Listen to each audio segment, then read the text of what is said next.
Vasudevaya.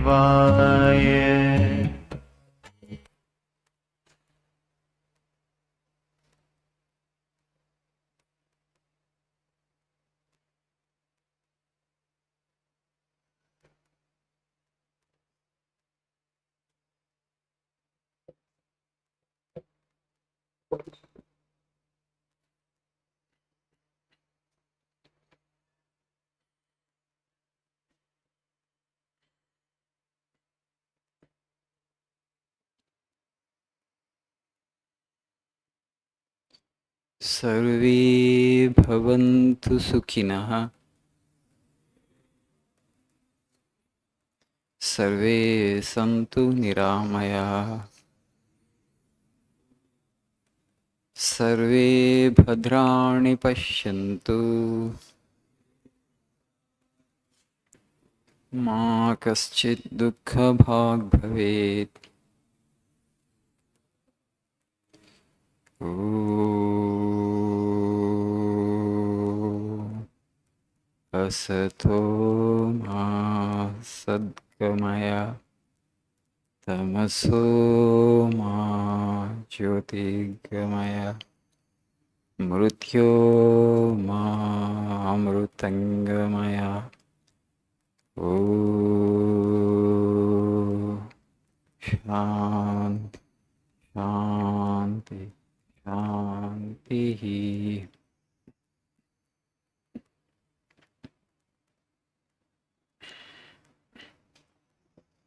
Good morning, Shubhodayam.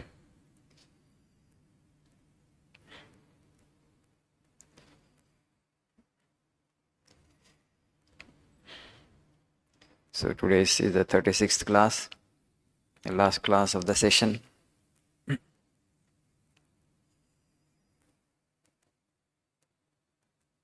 You have learnt here, apart from the language,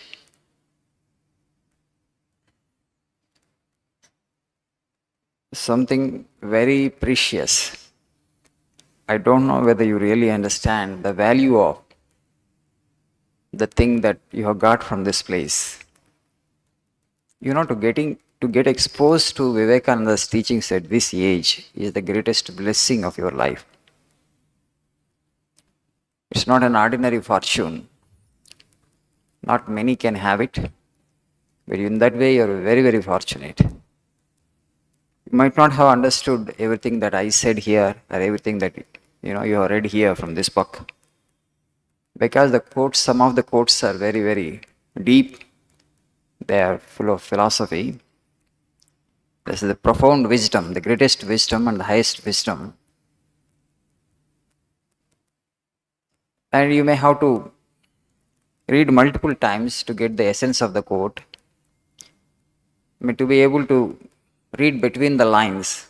Sometimes, these are all the quotes extracted from Vivekananda's teachings.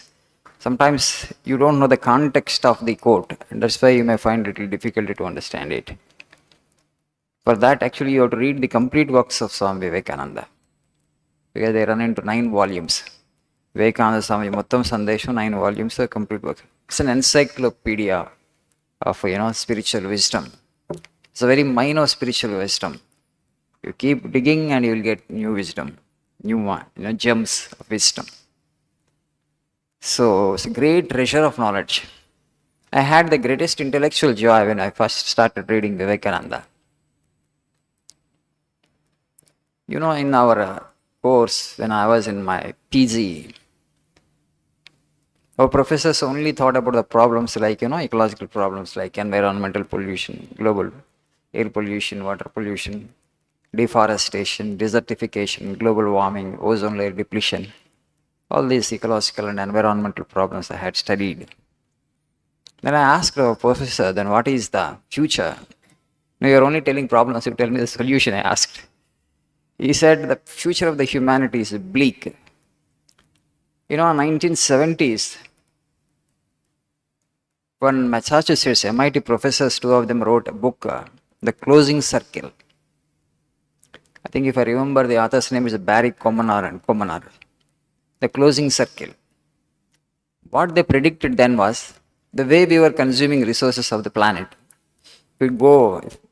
the way we were going, the planet would last only another 40 to 50 years and not more.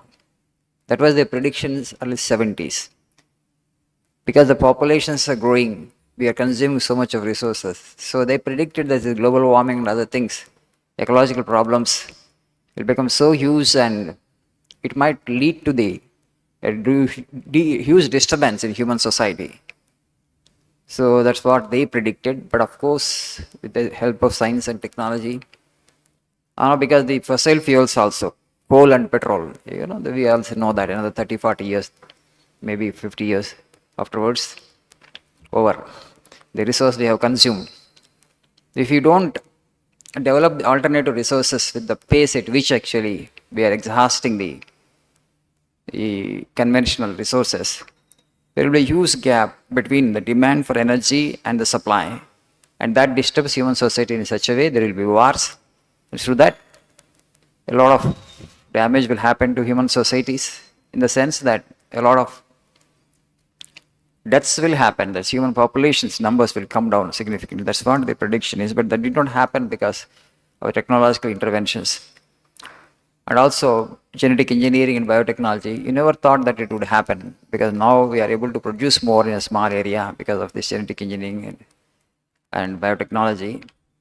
Otherwise, to feed that 8 billion population of the globe, arable land, the agricultural land is diminishing by the year because we are putting the arable land for non-agricultural use like industry and urbanization is taking away. But just you see, for Hyderabad, from 15-20 years back, all these outskirts, they used to grow a lot of grapes, but they are not growing anymore because all this real estate land, only stones you'll see.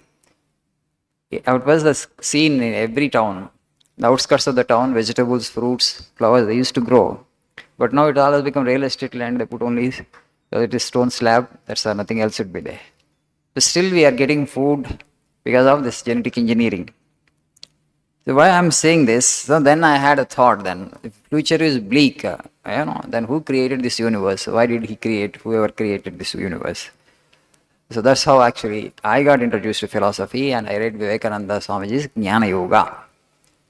I consider that as the highest and the greatest book on the planet. And if you really read that, our connection with the Supreme, the creator of the universe, you will understand. It's not actually a faith, it's not a belief where you would be asked to believe, which is a logical explanation. From zero he starts. Okay? He starts from zero. Why do we need God and what is God and who is the creator of this universe? What is our connection and link with that creator? What is time? What is manifest? And what is space? What is absolute and manifestation? There is a chapter, absolute and manifestation. This universe is the manifested thing, is a created thing. It was not there some time back and now it has come into existence. It will not be there after some time, maybe after a few billion years. And then actually he concludes the substratum, the bottom is God, the consciousness. That alone is real. The expression, the manifestation is a temporary outcome. It won't be there for eternity. When the sun and moon and the planets also would become dust one day, they will be absorbed back into the creator. So the beautiful book, if you have time and actually you may read that book.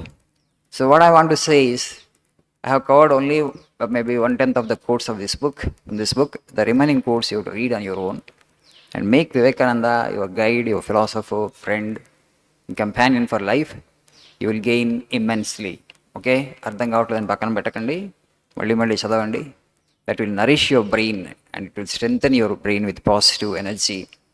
And so this is the blessing that you got having come here.